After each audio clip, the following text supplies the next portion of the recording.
Good morning. वृद्धि एवं विकास की 7वीं क्लास में आपका स्वागत है। शारीरिक विकास, मानसिक विकास, संज्ञानात्मक विकास, भाषा विकास के बाद अगला टॉपिक है संवेगात्मक विकास। इम्पोर्टेंट ही है, बहुत सारे प्रश्न इससे भी पूछे जा सकते हैं। विकास से 5 प्रश्न माने हैं तो हो सकता है 2 प्रश्न संवेग से पूछ लें। संवेगात्मक विकास को ही बोला जाता है भावात्मक विकास। मतलब एक बालक या व्यक्ति के अंदर भावात्मक विकास किस प्रकार से होता है। तो स्टार्ट करेंगे संवेग से।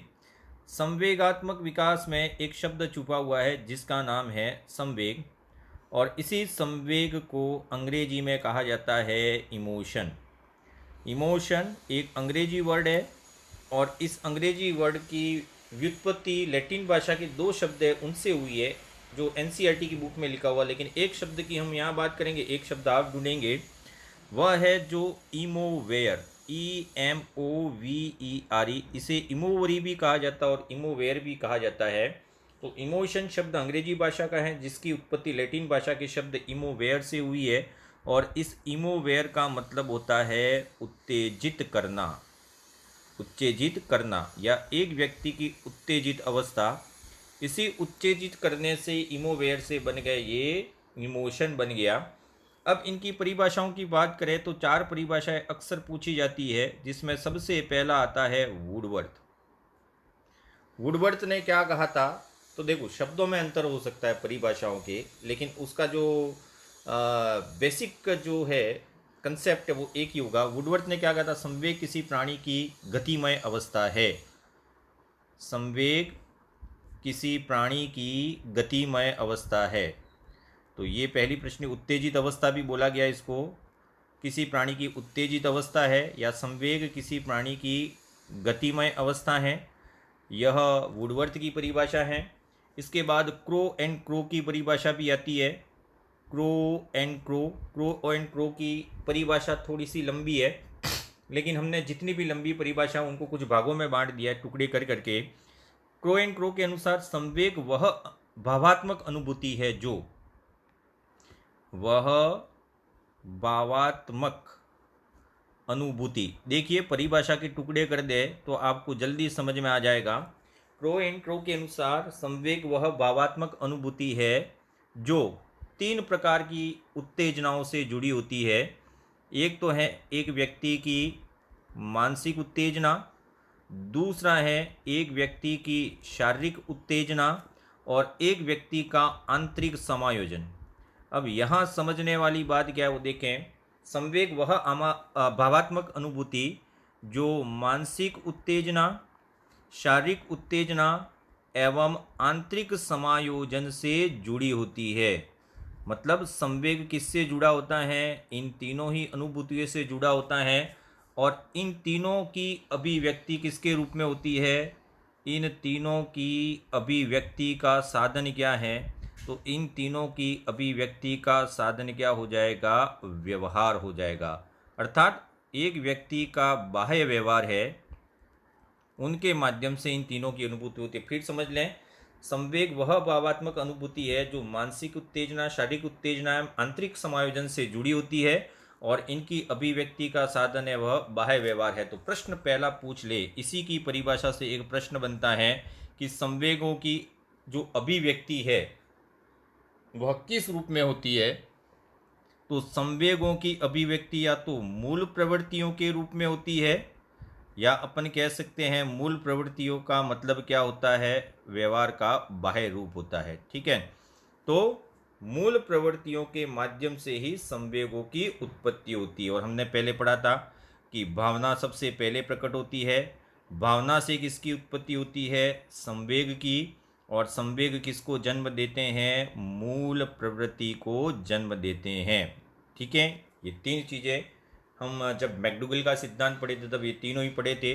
तो क्रो एंड क्रो की परिभाषा में एक प्रश्न निकलता है कि संवेगों की अभिव्यक्ति का साधन क्या है। तो संवेगों की अभिव्यक्ति का साधन बाह्य व्यवहार है। इसके बाद एक परिभाषा आती है यंग की परिभाषा, पूछी नहीं जाती फिर भी थोड़ा बहुत याद रखें। संवेग संपूर्ण व्यक्ति का तीव्र उपद्रव है। इसने एक वर्ड यूज किया था, तीव्र उपद्रव। तो ये यंग व्यक्ति है वो उपद्रव करते ही है, युवा होते हैं। तो ये तीव्र उपद्रव शब्द है वह किसका है? यंग का है। इसके बाद आती है गेल्डार्ड। गेल्डार्ड ने भी संवेग के बारे में ऐसा ही कुछ कहा था। गेल्डार्ड ने कहा था संवेग क्रियाओं का उत्तेजक है। गेल्डार्ड ने कहा था संवेग क्रियाओं का उत्तेजक है, मतलब आपकी क्रियाओं को उत्तेजित करने का काम संवेग करता है। और एक परिभाषा आती है मैकडूगल की, और मैकडूगल की जब बात करें संवेगों से संबंधित तो कहीं न कहीं मैकडूगल का नाम लेते हैं तो एक वर्ड आ जाता है मूल प्रवृत्तियाँ। तो इन्होंने कहा कि जन्मजात प्रवृत्तियाँ होती है, जो जन्मजात प्रवृत्तियाँ संवेगों का आधार है। जन्मजात प्रवृत्तियाँ संवेगों का आधार है। अब यहाँ दो प्रश्न हो गए। संवेगों की अभिव्यक्ति का साधन कौन सा हुआ? तो व्यवहार। और संवेगों की उत्पत्ति का आधार क्या है?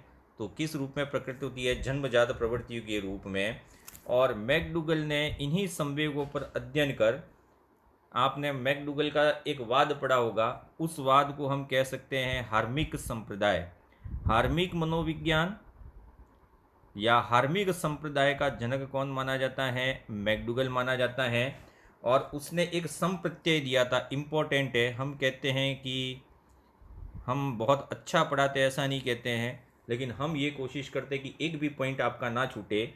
एक संप्रत्यय दिया था, उस संप्रत्यय के बारे में पूछा गया ग्रुप माइंड कंसेप्ट किसने दिया था? GROUP, group mind. इसको हिंदी में समझें तो समूह मस्तिष्क संप्रत्यय। समूह मस्तिष्क सम प्रत्यय देने वाला व्यक्ति कौन था? तो ये सम प्रत्यय किसके द्वारा दिया गया था? William McDougall. तो विलियम मैकडूगल से संबंधित दो चीजें आपको याद रखनी है। हार्मिक संप्रदाय या हार्मिक मनोविज्ञान का जनक मैकडूगल कहलाता है, और ग्रुप माइंड कंसेप्ट या समूह मस्तिष्क सम प्रत्यय का जन्मदाता या प्रतिपादक भी किसको कहा जाता है? मैकडूगल को कहा जाता है। इसने दो बातें बताई थी कि जितनी भी मूल प्रवृत्तियां है वह व्यवहार को जन्म देती है, और ये व्यवहार कितने पक्षों से संबंधित होता है? तो मूल प्रवृत्ति जन्य व्यवहार तीन प्रकार के हो सकते हैं। एक तो होता है आपका ज्ञानात्मक व्यवहार, दूसरा होता है भावात्मक व्यवहार, और तीसरा होता है क्रियात्मक व्यवहार। अर्थात एक संवेग उत्पन्न होता है तो तीनों ही पक्षों से संबंधित हो सकता है, ज्ञानात्मक, भावात्मक और क्रियात्मक। तो अब तीसरा प्रश्न, संवेगों का प्रकटीकरण का माध्यम क्या होता है, साधन क्या होता है, आधार क्या होता है, और संवेग कितने पक्षों से संबंधित होते हैं? तो व्यवहार के कितने पक्ष होते हैं? तो तीन पक्ष होते हैं, ज्ञानात्मक, भावात्मक और क्रियात्मक। और इसी ने साथ में ये कहा कि संवेग है वह आत्मनिष्ठ होता है। मतलब आत्मनिष्ठ का मतलब हो गया ये सब्जेक्टिव होता है। आत्मनिष्ठ का मतलब संवेग सुखद भी हो सकते हैं, और संवेग है वह दुखद भी, सुख देने वाले या दुख देने वाले भी हो सकते हैं। तो यह कंसेप्ट भी किसने दिया था? विलियम मैकडूगल ने दिया था। अब ओवरऑल जितनी भी परिभाषाएं जो हम नहीं भी पढ़े हैं, सभी परिभाषाओं को सम्मिलित कर दे तो संवेगों की विशेषताओं की बात करेंगे। एक व्यक्ति के संवेग है, उन संवेग की क्या क्या विशेषताएं होती है, कैरेक्टरिस्टिक्स ऑफ इमोशंस क्या क्या होते हैं। बहुत इंपॉर्टेंट, एक एक कथन को समझना है। कुल मिला के 10 कथन हैं। यह 10 कथन है वो सत्य असत्य पूछे जा सकते हैं, जिसमें सबसे पहली विशेषता है संवेग मूल प्रवृत्ति से जुड़ा होता है। एक संवेग होता है वह किसी न किसी मूल प्रवृत्ति को जन्म देता है। तो संवेग मूल प्रवृत्ति और मूल प्रवृत्ति के साथ साथ आवश्यकता, ये इम्पोर्टेंट है। प्रत्येक संवेग एक मूल प्रवृत्ति को जन्म देता है या आवश्यकता को जन्म देता है। तो संवेग का संबंध मूल प्रवृत्ति से या आवश्यकता से होता है। संवेग की उत्पत्ति किससे होती है? तो हमने अभी चर्चा की थी, संवेग की उत्पत्ति भावना से होती है। संवेग की उत्पत्ति किससे होती है? भावना से।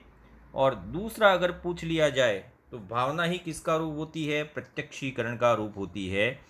तो संवेग की उत्पत्ति भावना या प्रत्यक्षीकरण के द्वारा ही होती है। भावना ही नहीं है तो संवेग उत्पन्न होगा ही नहीं।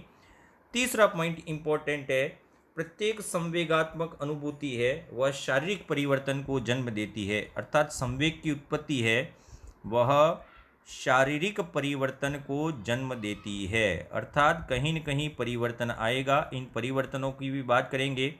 संवेगात्मक अनुभूति शारीरिक परिवर्तन को जन्म देती है, बिल्कुल याद रखना है। और प्रत्येक प्राणी है संवेग सार्वभौमिक होते हैं। संवेग सार्वभौमिक होते हैं। सार्वभौमिक का मतलब हो गया प्रत्येक जीवित प्राणी है, प्रत्येक जीवित प्राणी में संवेग उत्पन्न होंगे ही, चाहे छोटे हों या बड़े हों, हर प्राणी में संवेग होता ही है। और इनका संबंध विकास की प्रत्येक अवस्थाओं से होता है। संवेग है वह विकास की प्रत्येक अवस्थाओं से संबंधित होते हैं। अर्थात विकास की हर अवस्था में इसमें कुछ न कुछ परिवर्तन होता है।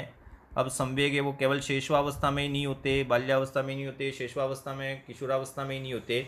संवेग है वो हर किसी विकास की अवस्था से संबंधित होते हैं और प्रत्येक व्यक्ति में संवेग भिन्न भिन्न हो सकते हैं। अर्थात प्रत्येक व्यक्ति है, हर व्यक्ति में संवेगात्मक भिन्नता पाई जाती है। जैसे कि एक व्यक्ति को बहुत सारा गुस्सा आता है तो किसी को बिल्कुल ही गुस्सा नहीं आता, किसी का प्रेम बहुत उमड़ रहा है बाजार में और किसी को प्रेम होता ही नहीं है। तो हर व्यक्ति के अंदर संवेगों में भिन्नता होती है, अर्थात व्यक्तिगत भिन्नताओं के रूप में ये पाए जाते हैं। अब संवेग जागृत होने में कितना समय लगता है, तो सातवां है संवेग तुरंत जागृत हो जाते हैं। मतलब इनको जागृत होने में बहुत कम से समय लगता है, विद इन सेकेंड आप में क्रोध आ जाएगा। अब आपके संवेग तुरंत जागृत हो जाते हैं। जैसे किसी को देखा तो प्रेम हो गया आपको, तो तुरंत जागृत हो गया। लेकिन इसका अंत करना है तो आपके पसीने छूट जाएंगे। तो संवेगों का अंत है वह हमेशा कैसे होता है, धीरे धीरे होता है। आपको क्रोध आ गया तो क्रोध आना तो क्षणिक कार्य है, क्षणिक, कुछ सेकंड में ही आपको गुस्सा आ जाएगा। लेकिन इस गुस्से को शांत करते करते करते करते करते आपका बहुत सारा समय निकल जाएगा। तो संवेगों का जो उत्पत्ति है वह, या संवेगों को जागृत करना है वो तो क्षणिक बहुत तेजी से हो जाता है, लेकिन इनको ख़त्म करना बहुत अधिक समय लगता है। और जब ये ख़त्म होके कुछ न कुछ प्रभाव छोड़ जाते हैं, इसी प्रभाव को हम कहते हैं साधारण भाषा में मूड। यहाँ एक प्रश्न बनता है, संवेग की समाप्ति किस प्रभाव को उत्पन्न करती, तो मूड को। जैसे कि आपको किसी पे गुस्सा आ गया, क्रोध आ गया, और आपका 3 घंटे बाद क्रोध शांत तो हो गया, लेकिन आपका मूड है वह कैसा रहेगा, खराब रहेगा। आप कोई भी व्यक्ति 3 घंटे बाद आपका गुस्सा शांत हो गया, इसके बाद भी आपसे मिले गए, यार माथा मत का तू अभी, है ना, मेरा दिमाग खराब है। तो संवेग की जागृति बहुत तेजी से होती है, इसका अंत धीरे धीरे होता है। और संवेग का अंत हो जाए तो प्रभाव के रूप में आपको मूड दे जाता है। मूड खराब भी हो सकता है, ये हो सकता है। एक संवेग है वो कई संवेगों को जन्म दे सकता है। अब यहाँ देखें, भावना से संवेग उत्पन्न हुआ और संवेग से संवेग उत्पन्न होता है। अर्थात एक संवेग है वह कई संवेग उत्पन्न कर सकता है। क्रोध है तो क्रोध के कारण उससे जुड़े हुए ईर्ष्या, ये सब बहुत सारे संवेग वो उत्पन्न हो जाएंगे। आप में प्रेम आ गया तो साथ में दया का भाव भी उत्पन्न हो जाएगा। तो एक संवेग कई संवेगों का उत्पन्न कर सकता है। 9वां पॉइंट है, इंपॉर्टेंट है, संवेगों में स्थानांतरण का गुण पाया जाता है। स्थानांतरण का गुण पाया जाता है। संवेगों में स्थानांतरण का गुण का मतलब, आप किसी पे क्रोध नहीं निकाल सके तो ये क्रोध है वो आप किसी और व्यक्ति पर भी निकाल सकते थे, स्थानांतरण का गुण कहलाता है। अब इम्पोर्टेंट जो सबसे लास्ट है वह कई बार पूछा गया है, संवेग और आपका वृद्धि, संवेग और वृद्धि में किस प्रकार का संबंध होता है। अब यहाँ पे मनोविज्ञान क्या कहता है वो समझे। आपके संवेगों का जागृत होना, ठीक है, संवेगों का जागृत होना वृद्धि में किस प्रकार से सहसंबंध रखता है। तो यहाँ इम्पोर्टेंट है, संवेगों का जागृत होना और वृद्धि में हमेशा ऋणात्मक सहसंबंध पाया जाता है। किस प्रकार का संबंध पाया जाता है? ऋणात्मक सहसंबंध सबसे ज़्यादा इम्पोर्टेंट है। क्यों ऋणात्मक सहसंबंध पाया जाता है? तो समझे, मतलब आप में कोई संवेग जागृत होता है तो बुद्धि आपके पास पहले से ही होती है, और संवेग में क्या होती है? भावनाएं होती है। तो संवेग जागृत के समय बुद्धि और भावनाओं में एक युद्ध प्रारंभ हो जाता है, और कहते हैं कि भावनाएं हमेशा बुद्धि पर हावी हो जाती है, और कहते हैं कि बुद्धि का भ्रष्ट हो जाना। कहते हैं विनाश काले विपरीत बुद्धि, मति मारी गई है। तो संवेग में और वृद्धि में ऋणात्मक सहसंबंध इसलिए होता है कि जब संवेग है वह ये बुद्धि पे हावी हो जाए या भावनाएं आपकी बुद्धि पे हावी हो जाए, तो अक्सर हमेशा ऋणात्मक विकास होगा। और हमेशा ऐसा ही होता है कि संवेग है वह बुद्धि पे हावी होते हैं। गुस्सा है तो आप सोचना विचारना भूल जाते हैं। तो संवेगों की ये 10 विशेषताएं आपको बिल्कुल याद रखनी है। अब अगली बात करें, संवेग कितने प्रकार के होते हैं। संवेग के प्रकार की बात करें तो छोटा सा कंसेप्ट है, किसी ने प्रकार बताए नहीं, लेकिन अगर सभी संवेगों को देखा जाए तो 2 ही प्रकार के संवेग होते हैं। एक तो होते हैं सकारात्मक संवेग, और दूसरा बिल्कुल आपके दिमाग में आ गया होगा नकारात्मक संवेग, पॉजिटिव एंड नेगेटिव होते हैं। सकारात्मक मतलब व्यक्ति एवं समाज दोनों के लिए हितकर हो। ऐसी भावना आपके अंदर उत्पन्न हुई जो आपके लिए यानी कि व्यक्ति और आप जिस समाज में रह रहे हैं व्यक्ति एवं समाज के लिए हितकर हो, वह संवेग कहलाते हैं सकारात्मक। और व्यक्ति और समाज के लिए अहितकर हो, वह कहलाते हैं नकारात्मक संवेग। जैसे कि प्रेम, प्रेम है, आमोद है, यह सकारात्मक है।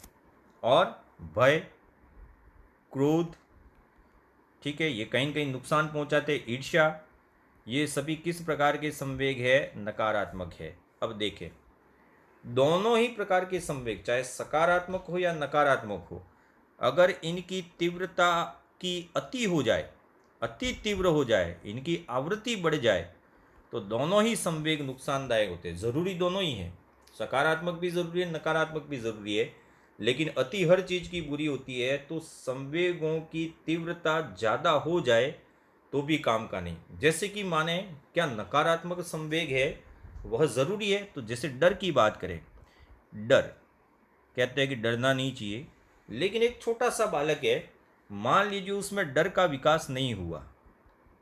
अब जिस व्यक्ति में डर का विकास नहीं होता वह हमेशा दुस्साहसपूर्ण कार्य करता है और हमेशा अपनी जान है वह जोखिम में डाल देता है। तो कहते हैं कि डर का विकास भी होना चाहिए। अगर डर का विकास नहीं हुआ तो एक छोटा बच्चा है वो सांप को भी पकड़ लेगा, कुत्ते की पूंछ पकड़ के भी खींचेगा वो, ठीक है ना, ये भी कर सकता है। या फिर बहुत ऊंचाई से कूद जाएगा, ऊंचाई से कूद जाएगा और गिर जाएगा, ठीक है। तो ये सांप से डरना, कुत्ते से डरना भी जरूरी है। कुत्ते के मुंह में हाथ डाल दे बच्चा, सांप को पकड़ ले रस्सी समझ के, तो भय संवेग या डर संवेग है वह पैदा होना चाहिए। अर्थात हर संवेग होना चाहिए, लेकिन इसकी अति तीव्रता है वह हमेशा क्या होती है? नुकसानदायक होती है। अब जैसे ही आप में संवेग उत्पन्न हुआ, आप में जैसे ही संवेग उत्पन्न हुआ, कोई भी संवेग है ना, आजकल तो एक संवेग बहुत ज़्यादा उत्पन्न होता है वो प्रेम होता है, लेकिन जैसे ही आप में कोई संवेग उत्पन्न हुआ तो आपके शरीर के अंदर क्या क्या परिवर्तन होंगे। तो संवेगों के दौरान उत्पन्न होने वाले शारीरिक परिवर्तन की बात करें तो संवेगों के दौरान उत्पन्न होने वाले शारीरिक परिवर्तन जो दिखाई देते हैं या दिखाई नहीं देते, दिखाई नहीं देते उनको तो बोलेंगे आंतरिक परिवर्तन, और जो दिखाई देते हैं उनको बोलेंगे बाह्य परिवर्तन। बाह्य परिवर्तन तो हम आपको अभी समझा देंगे, आंतरिक समझें। जब आप में संवेग उत्पन्न होता है तो हृदय की धड़कन है वह बढ़ेगी कि कम होगी? तो डेफिनेटली आप बहुत ज़्यादा खुशी में हैं या बहुत ज़्यादा क्रोध में हैं, हृदय की धड़कन हमेशा क्या हो जाती है? बढ़ जाती है। रक्त प्रवाह, और रक्त प्रवाह के साथ है रक्तचाप यानी कि आपका ब्लड प्रेशर, ये भी बढ़ जाएगा। इनके बढ़ने से आपकी श्वास की गति है उसमें भी परिवर्तन आ जाएगा। श्वास की गति, बढ़ जाएगी, श्वास की गति में परिवर्तन आ जाएगा। जब ये तीनों होते हैं तो फिर आपकी आवाज़ में कंपन शुरू हो जाता है, आप बोल नहीं पाएंगे। आप रीट का एग्ज़ाम दिए और आप अप्रत्याशित रूप से टॉप करके 150 में से 150 नंबर लाए, तो इस खुशी की कंडीशन में आपकी हृदय की धड़कन भी बढ़ जाएगी, रक्त प्रवाह, श्वास की गति सब बढ़ जाएगी और आप घर वालों को सुना नहीं पाएंगे कि आप टॉप कर गए। अब इससे आवाज़ में कंपन उत्पन्न होता है, पाचन क्रिया इसमें मंद हो जाती है। आपने सुना होगा जब आप दुखी होते हैं तो भूख मर जाती है और ज़्यादा खुश भी हो जाते हैं तो भी आप है वह कम भूख लगती है। तो इस अवस्था में पाचन क्रिया मंद हो जाती है, रक्त की संरचना में परिवर्तन आ जाता है। रक्त की संरचना में परिवर्तन का मतलब ये नहीं कि खून है वो पानी बन गया। रक्त की संरचना में क्या क्या परिवर्तन आता है, तो एड्रोसिन का बढ़ना, एड्रोसिन हार्मोन का बढ़ना, इसके साथ साथ है ग्लूकोज की मात्रा बढ़ जाती है, ग्लूकोज बढ़ जाता है, और ग्लूकोज के साथ साथ आरबीसी रेड ब्लड कार्पसेल्स है, ये तीनों ही क्या हो जाते हैं, बढ़ जाते हैं। यानी कि रक्त की संरचना में क्या होता है, परिवर्तन हो जाता है। शरीर का तापमान भी परिवर्तित हो जाता है, कम हो जाता है यहाँ पे। और मांसपेशियाँ है, उन मांसपेशियों में खिंचाव आने लगता है। और अधिकतर क्रोध के समय, अगर आपका क्रोध है तो सर्वाधिक किस मांसपेशियों में खिंचाव आएगा, तो ये प्रश्न आपको याद रखना है। आँख की मांसपेशियाँ, आँख खुल जाती है। तो ये ऐसे परिवर्तन है जो दिखाई नहीं देते, वह है आंतरिक परिवर्तन। जो दिखाई देते उसमें सबसे पहला आएगा मुखाभिव्यक्ति, मुखाभिव्यक्ति। आप किस प्रकार से अपना चेहरा बनाएंगे, ये या फिर ये, इससे ही समझ जाएंगे। ये खुशी को जाहिर करेगा, ये दुख को जाहिर करेगा। अब आपके मोबाइल में आप जितनी भी इमोजी है जिनका उपयोग आप करते हैं, ठीक है ना, अंगूठे ने उनको छोड़ दिया जाए, तो जो मुंह बने हुए हैं उन मुंह को आज देखिएगा ध्यान से, यही सारी आपकी मुखाभिव्यक्ति है। और आपके भावों को मुख से भी प्रदर्शित कर सकते हैं। क्रोध, भय, प्रसन्नता और शर्म, सबसे ज़्यादा मुख के माध्यम से क्या दिखते हैं, क्रोध। क्रोध के साथ है जब आप में भय हो, मुंह से दिख जाएगा। आपकी प्रसन्नता मुंह से दिख जाएगी, और आपको अगर शर्म आ रही है तब भी दिख जाएगा। कहते हैं कि क्रोध के समय आपका चेहरा तमतमाट लाल हो जाता है, भय के समय कहते हैं कि आपका चेहरा पीला हो जाता है, प्रसन्नता के समय आपका चेहरा खिल उठता है। किसी को देख लिया आपने बाजार में, जिसको देखना चाहते थे, खुश हो जाएंगे। शर्म के मारे आपका चेहरा पानी पानी हो जाता है या लाल चट हो जाता है, ऐसा कहा जाता है।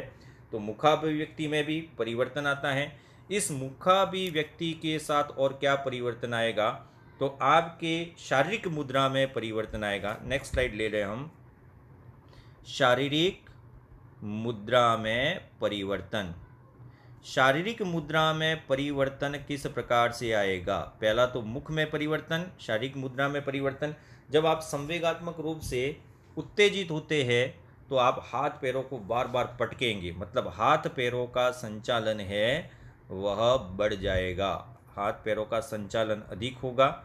जैसे कि आप किसी का इंतज़ार कर रहे हैं तो आप बिना काम का चलेंगे, इधर उधर दौड़ेंगे। परीक्षा से पहले आपने देखा होगा, परीक्षा से पहले अगर भय है तो बार बार बाथरूम आप ढूंढेंगे, ठीक है ना। तो ये भी एक संवेगात्मक अस्थिरता कहलाती है। तेज चलना भी इसमें है, आप लड़ने को तैयार हो जाएंगे। अगर आपको क्रोध आ गया तो लड़ने को तैयार हो जाता है व्यक्ति, ये शारीरिक मुद्रा में परिवर्तन है। अब शब्दों का प्रयोग करना, अब शब्दों का प्रयोग करना, इसके साथ साथ है कांपना, आवाज़ भी कांपती है और आप भी कांपने लगते हैं, या फिर भागना। मतलब जितने भी क्रियात्मक व्यवहार है वह शारीरिक मुद्रा में परिवर्तन होते हैं। और इसके साथ ही वाणी एवं स्वर में परिवर्तन हो जाता है। वाणी एवं स्वर में परिवर्तन, आप बोलना चाहेंगे पर बोल नहीं पाएंगे। जब आपने नई नई लड़ाई की हो, कभी लड़ाई नहीं की हो ना, तब आप लड़ाई करने चले जाते हैं तो सामने वाले की आवाज़ सुनकर आपके बोलने में हकलाना शुरू हो जाता है, अर्थात आप बोल नहीं पाते क्योंकि आपके हार्मोनल इम्बैलेंस उत्पन्न हो जाता है। तो इसी के कारण आपकी वाणी एवं स्वर में परिवर्तन हो जाता है। हंसना, खुशी में हंसना, रोना भी इसमें आ सकता है। हंसना, रोना, चिल्लाना, ये सब क्या है, असाधारण व्यवहार है। तो आंतरिक परिवर्तन और बाह्य परिवर्तन दोनों ही बात कर लिए। अब सबसे इम्पोर्टेंट आता है, वह है आपका संवेगात्मक विकास के सिद्धांत। यहाँ से आपको समझना है संवेगात्मक विकास के कौन कौन से सिद्धांत है और कौन कौन से संवेग पाए जाते हैं। तो संवेगात्मक विकास के सिद्धांत, इनको समझना है आपको किस प्रकार से। तो आपको कुल मिला के 4 सिद्धांत याद रखने हैं, लेकिन ब्रिजिस सबसे ज़्यादा इम्पोर्टेंट है, वॉटसन और दूसरा आता है शेरमन, ये थोड़े से याद रखने हैं। फिर भी हम बात करेंगे। सबसे पहला सिद्धांत है जिसको बोला जाता है मूलभूत संवेगों का सिद्धांत। मैं नाम लिख रहा हूँ यहाँ पे, मूलभूत, जिसको बोला जाता है मौलिक। मूलभूत या मौलिक संवेगों का सिद्धांत किसने दिया था? तो यह देने वाले व्यक्ति थे अपने वाटसन, जिसको अपन बोलते हैं J.B. वाटसन। ठीक है। इसके बाद 2 सिद्धांत आए थे। एक तो आता है जेम्स लॉज का सिद्धांत, जेम्स लॉज का सिद्धांत, और एक आता है तीसरा कैनन बोर्ड का सिद्धांत। दोनों ही सिद्धांत बात एक ही करते हैं, लेकिन दोनों में एक बेसिक अंतर है। जेम्स लॉज का सिद्धांत और कैनन बोर्ड का सिद्धांत क्या कहते हैं? तो कैनन बोर्ड कहता है कि जेम्स लॉज कहता है कि संवेगों की अनुभूति पहले होती है, संवेगात्मक अनुभूति पहले होती है, उसके बाद हमेशा संवेगात्मक व्यवहार किया जाता है। संवेगात्मक व्यवहार, आपको एक लाइन ही याद रखनी है कि जेम्स लॉज के अनुसार, जेम्स लॉज उल्टा हो गया,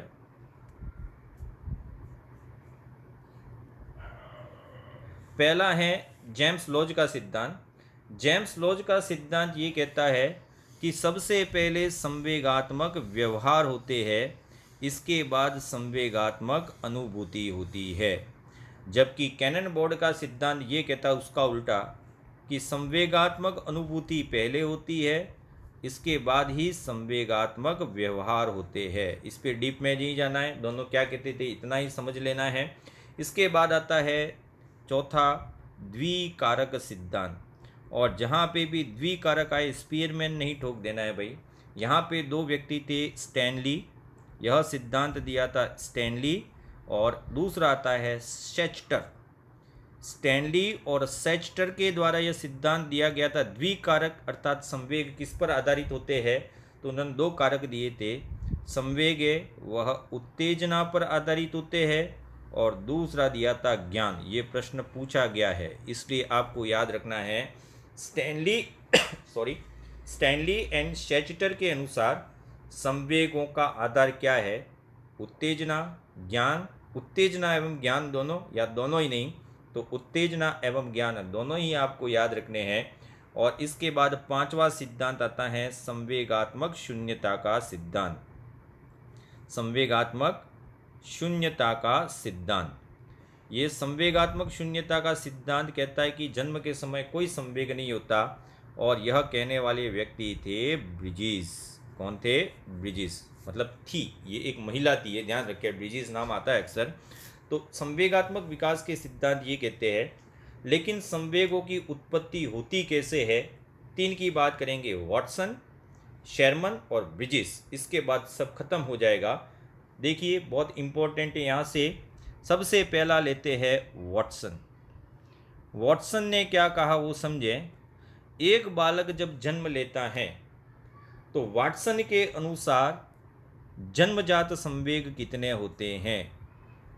जन्मजात संवेग, तो यहाँ पे 4 बताए थे, लेकिन 3 को ही मूल मानना है।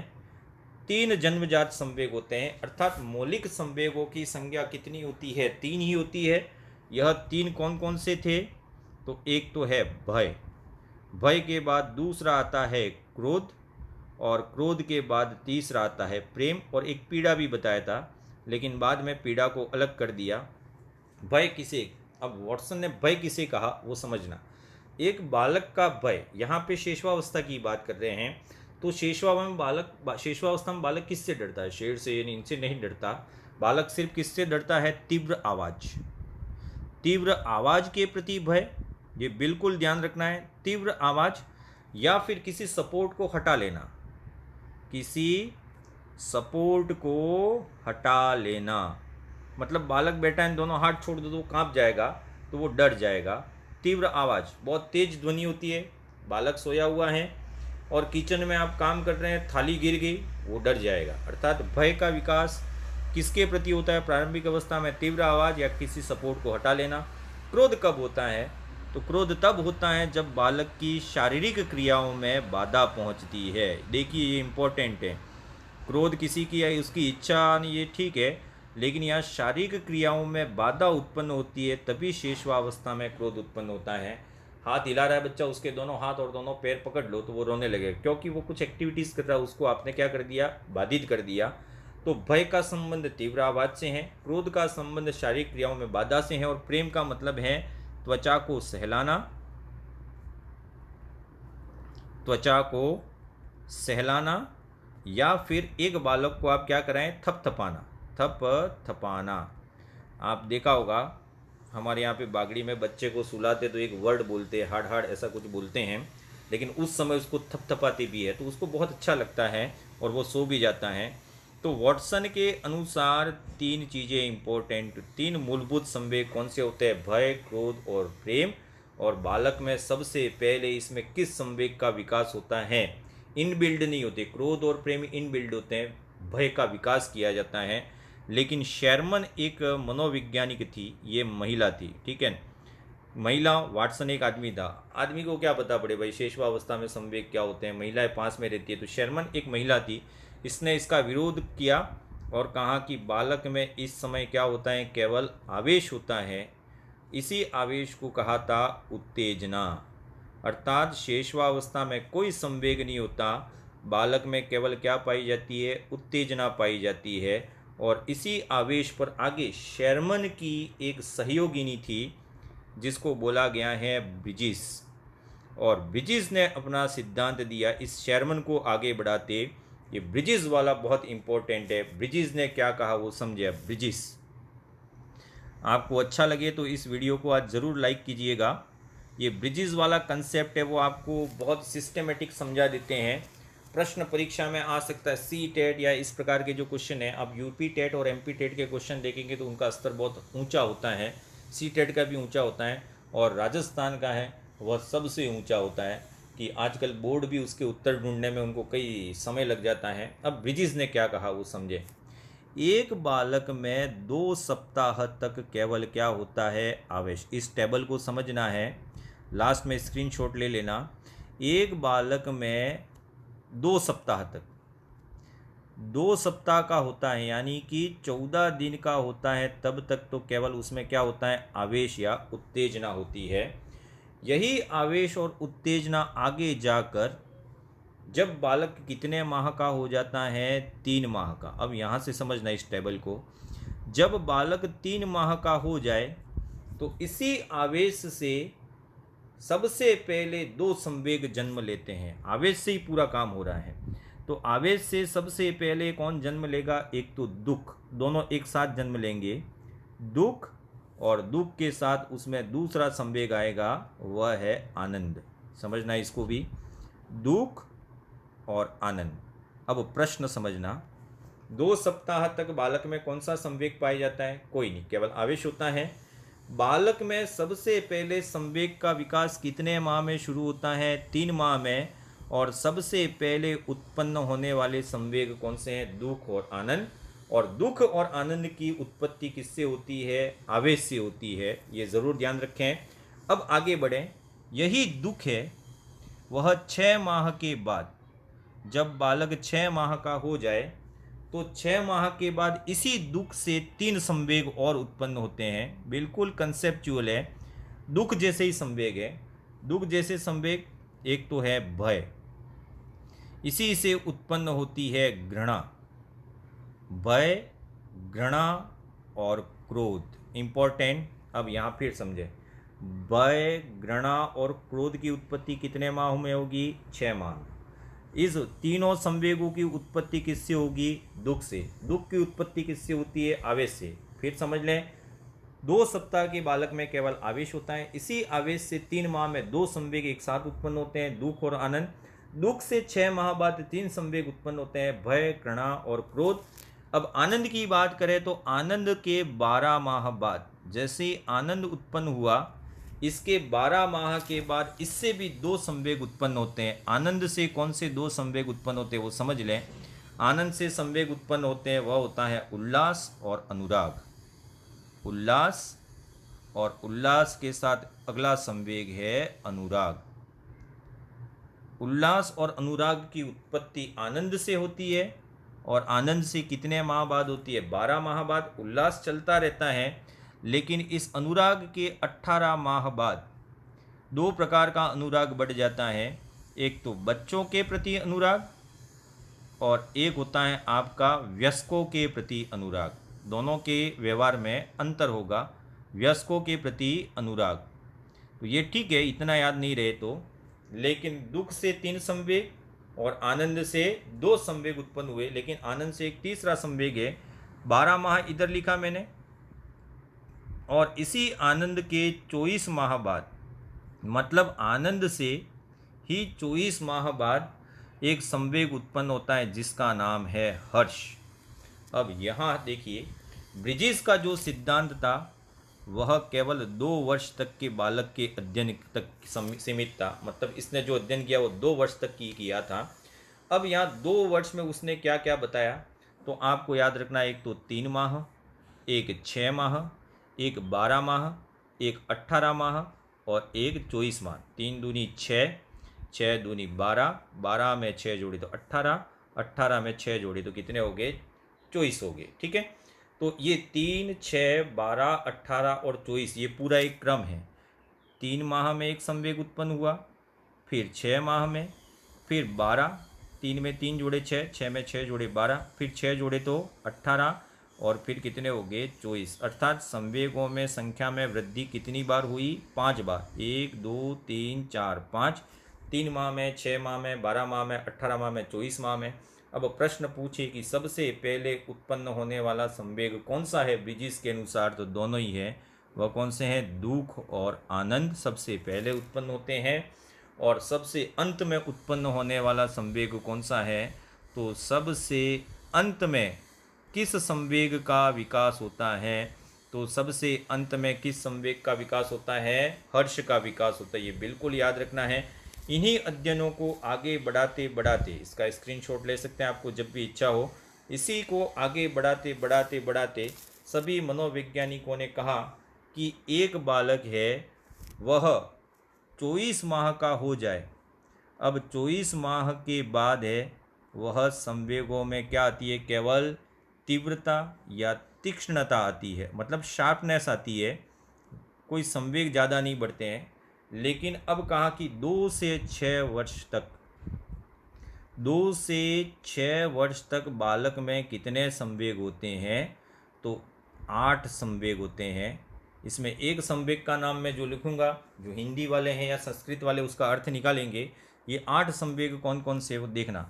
ये प्रश्न पूछा गया है, 2 से 6 वर्ष तक बालक में कितने संवेगों का विकास होता है? 8 संवेग। मैं लिख रहा हूँ क्रोध, पहला संवेग मैं लिख रहा हूँ क्रोध।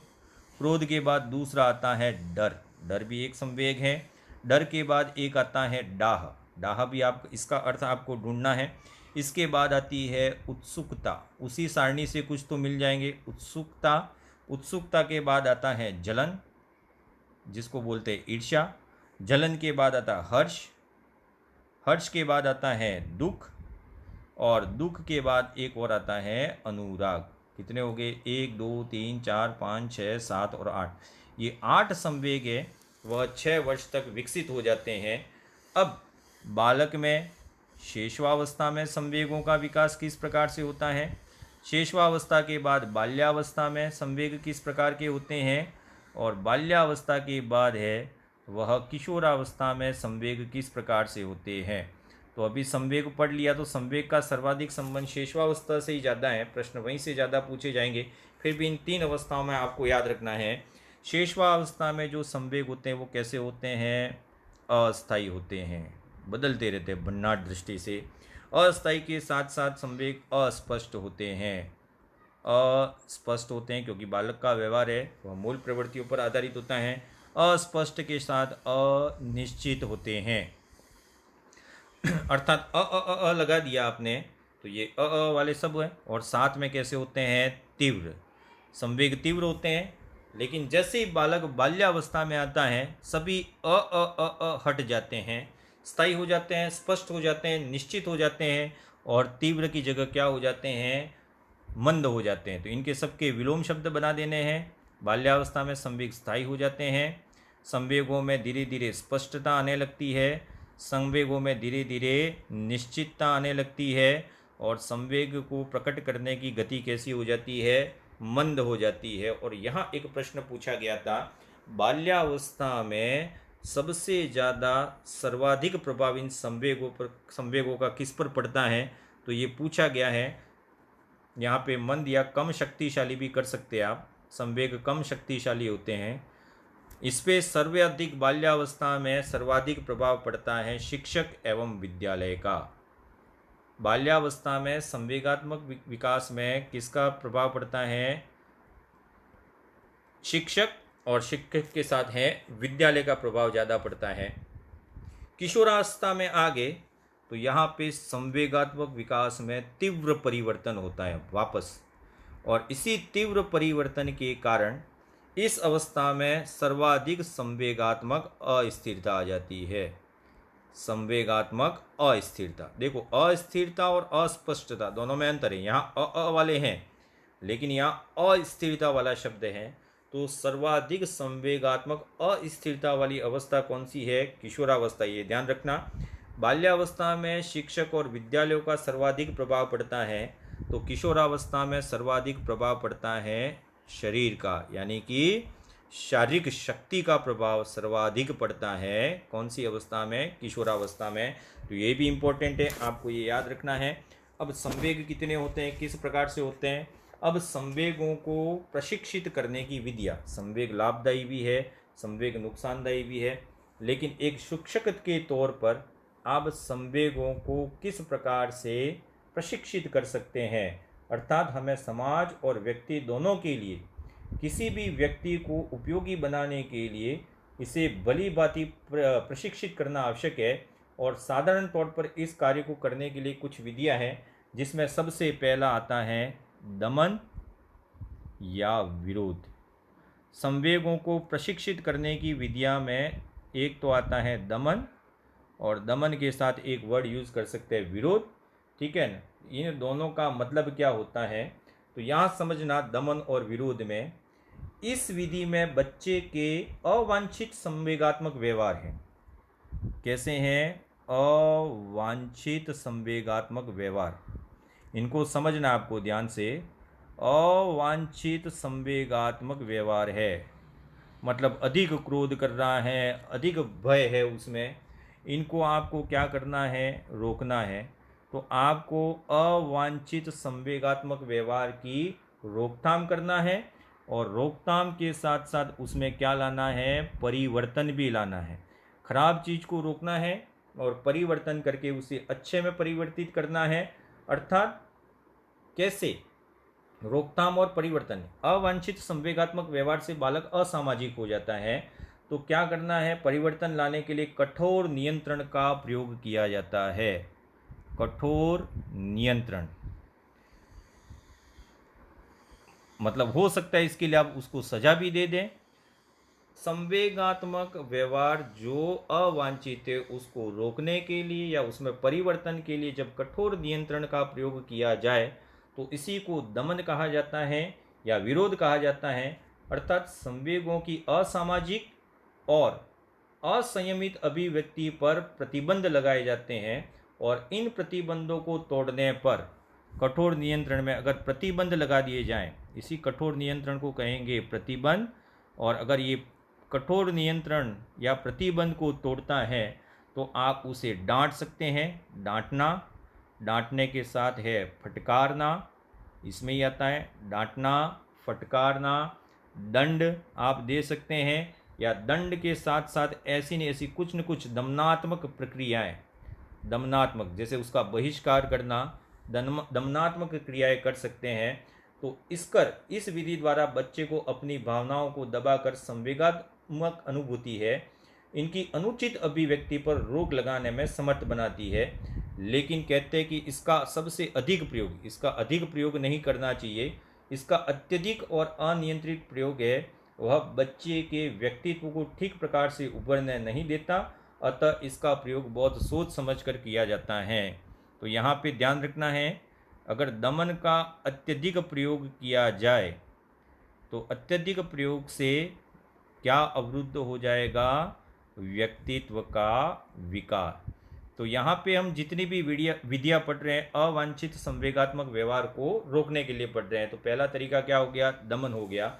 दमन के बाद आती है परिभ्रमशीलता या मानसिक व्यस्तता, परिश्रमशीलता, इसको परिभ्रमशीलता भी कह सकते हैं, दोनों ही वर्ड यूज होते हैं, या इसके साथ साथ है मानसिक व्यस्तता। मानसिक व्यस्तता, इस पे एक प्रश्न पूछा गया था, ये दूसरी विधि है। मान लीजिए कहा जाता है कि खाली दिमाग है वो शैतान का घर होता है और बेकार बैठे हुए जो व्यक्ति है वह गलत जो धारणा है उस पर ध्यान भटकता रहता है। अतः किसी उपयोगी कार्य में लगे रहकर शारीरिक या मानसिक रूप से किसी बालक को व्यस्त कर दिया जाए तो वह नियंत्रित और संयमित हो जाएगा। तो इस विधि से इस बात का ध्यान रखकर बालकों को घर और विद्यालय में रचनात्मक और उपयोगी कार्यों में व्यस्त रखा जाता है। फिर समझ लें कि संवेगात्मक व्यवहार जो अवांछित है उसको दूर करने के लिए बालक को शारीरिक रूप से और मानसिक रूप से व्यस्त रखा जाता है। इसमें एक आया था कि एक कक्षा में क्रोधी बालक है, इस क्रोधी बालक पर नियंत्रण के लिए क्या करेंगे? तो आप उसे क्या करेंगे? अधिक गृह कार्य दे दें। अधिक गृह कार्य दे दे तो वो मानसिक रूप से और शारीरिक रूप से दोनों से व्यस्त हो जाएगा, तो खाली दिमाग नहीं रहेगा। खाली दिमाग शैतान का घर होता है। तो एक बालक को शारीरिक और मानसिक रूप से व्यस्त करके उसका जो अवांछित संवेगात्मक व्यवहार है उसे दूर किया जा सकता है। लेकिन इसके बाद दो विधियाँ आ रही है, वह परीक्षा में पूछी जाती है। एक आता है मार्गांतरीकरण, रक्षा युक्तियों में पढ़ चुके हैं मार्गांतरीकरण, और मार्गांतरीकरण के साथ साथ इसी की विधि है दूसरी, वह है शोधन। देखना, अक्सर परीक्षा में एक प्रश्न शोधन को रक्षा युक्तियों में भी पूछा जाता है। किसी बालिका ने हमसे पूछा था कि एक बालक है वह गुस्से में आ गया और गुस्से में आकर उसने अपना गुस्सा है वो किसी पे नहीं निकाला, वह केवल प्लेग्राउंड में खेलने चला गया और खेल के वापस आ गया। यह कौन सी रक्षा युक्ति हुई? शोधन हुई। तो ये एज अ रक्षा युक्ति प्रयोग नहीं होता, ये केवल संवेगात्मक नियंत्रण का साधन है। मार्गांतरीकरण एक रक्षा युक्ति है। अब मार्गांतरीकरण और इसके साथ ही है शोधन, इसका उपयोग किस रूप में किया जाता है? तो यहाँ पे है जो संवेगात्मक प्रवाह है, संवेगात्मक प्रवाह जो कैसा है? अवांछित है। अवांछित संवेगात्मक प्रवाह को अनुकूल दिशा में मोड़ना, रोकना नहीं है, इसको आगे बढ़ाना है। और कौन सी दिशा में? अनुकूल दिशा में मोड़ना। पहली और दूसरी विधि थी उसमें रोका जाता है, इसमें रोका नहीं जाता है, इसमें अनुकूल दिशा में इसको क्या किया जाता है? मोड़ा जाता है। तो अवांछित संवेगात्मक प्रवाह को अनुकूल दिशा में मोड़ना मार्गांतरीकरण एवं शोधन है। लेकिन दोनों में अंतर है। मार्गांतरीकरण क्या होता है और शोधन क्या होता है वो समझ लें। तो मार्गांतरीकरण में संवेगों की प्रकृति में कोई परिवर्तन नहीं होता।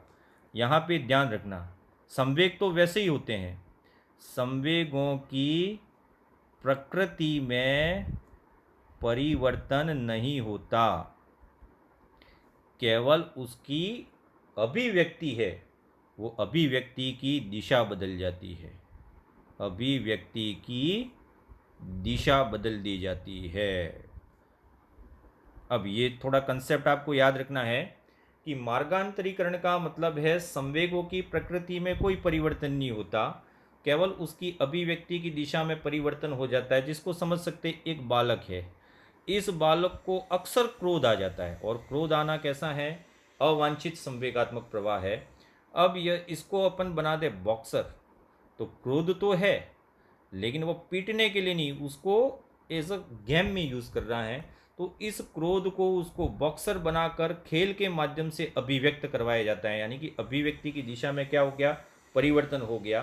तो ये तो क्या हो गया, मार्गांतरीकरण। ठीक है, तो ये आपको याद रखना। अब शोधन क्या होता है, तो शोधन द्वारा संवेग की अपनी प्रकृति स्वभाव बदलकर नवीन रूप धारण कर लेता है। यहाँ प्रकृति में कोई परिवर्तन नहीं होता, यहाँ प्रकृति में परिवर्तन होता है, और परिवर्तन होने के बाद वह संवेगात्मक व्यवहार है वह नवीन रूप धारण कर लेता है। इसी को बोलते हैं शोधन। अर्थात इसमें क्या है, नवीन रूप धारण कर लिया, और साथ साथ में इसमें अभिव्यक्ति की दिशा भी बदल जाती है। दोनों ही बदलते हैं, यहाँ एक नहीं बदलता, एक बदलता है, या दोनों ही बदल जाते हैं। तो अभिव्यक्ति की दिशा भी बदल जाए, जैसे कि आपने सुना होगा तुलसीदास, ये वाल्मीकि, ये मार्गांतरीकरण में आते हैं। लेकिन यहाँ से संवेग में बात करेंगे तो थोड़ा सा क्या हो गया यहाँ पे अच्छी बात होगी। अब दोनों में श्रेष्ठ कौन सा है, तो दोनों में संवेगात्मक प्रशिक्षण की सभी विधियों में मार्गांतरीकरण और शोधन विधि ही सर्वश्रेष्ठ मानी गई है, क्योंकि इस विधि द्वारा बच्चे के व्यक्तित्व को बिना कोई हानि पहुंचाए उसके संवेगात्मक शक्तियों को एक उचित रचनात्मक मोड़ प्रदान किया जाता है। किसी भी उग्र स्वभाव के उद्दंड बच्चे की संवेगात्मक शक्ति को कमजोर बच्चों की रक्षक बनाकर, ठीक है, ऐसा भी किया जा सकता है, या समाज और राष्ट्र के शत्रुओं से जूझने के लिए प्रेरित कर एक अनुकूल मोड़ प्रदान किया जा सकता है। इस तरह से भय, ईर्ष्या, कामुकता, ये तीन चीज़ें हैं, भय, ईर्ष्या, कामुकता और क्रोध, इनको उचित दिशा में मोड़ा जा सकता है। तो दोनों ही विधियाँ श्रेष्ठ हैं, लेकिन दोनों में श्रेष्ठ कौन सी है, तो यह व्यक्ति के कौन से संवेग से संबंधित है उस पर आधारित होता है।